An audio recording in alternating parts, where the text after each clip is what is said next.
Noā bija 600 gadus vecs, kad ūdens plūdi sākās zemes virsū.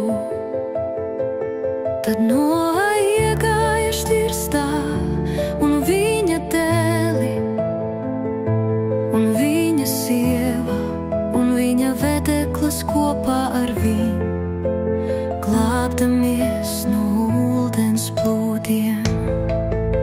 No šķīstiem lopiem un no tiem lopiem, kas nav šķīsti, un no visiem putniem un rāpuļiem zemes virsū, pa 2 līdz ar no iegāja šķirstā.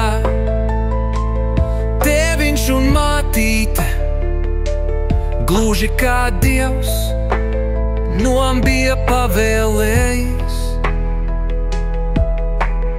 Notika, ka 7.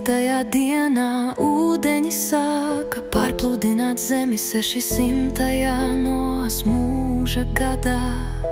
2. mēnesī un 17.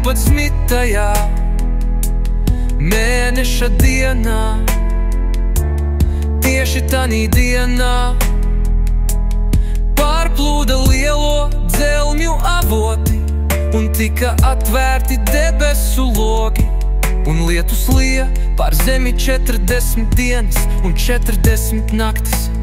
Tanī pat dienā Noa iegāja šķirstā, un Šems, Hams un Jafets, Noas dēli, kā arī Noas sieva, un 3 Noas vedeklis līdz ar viņiem paši, un visi zvēri, pēc to kārtas visi lopi, pēc to kārtas visi rāpuļi, kas rāpo pa zemi, pēc to kārtas visi putni, pēc to kārtas, un spārnoti dzīvnieki, tie visi iegāja pie Noas šķirstā.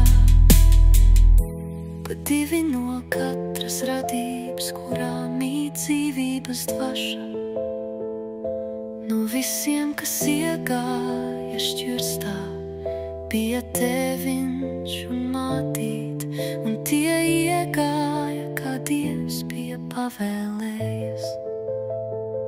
Pēc tam kungs, lai es darīju šķirstu aiz viņiem.